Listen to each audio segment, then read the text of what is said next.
Yay! Hi guys! For today's video, we're here at Jamila Aesthetics. Ayan.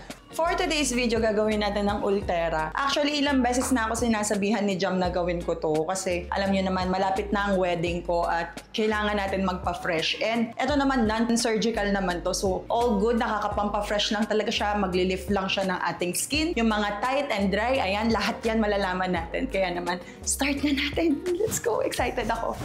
Sabi nila, after 2 to 3 months daw before ko to makikita yung result. Ano ka ba? Thank you! Grabe ka naman. Hindi ko na magpapapresh sa akin. Nagbigay ka pa ng gift. Thank you, Ma.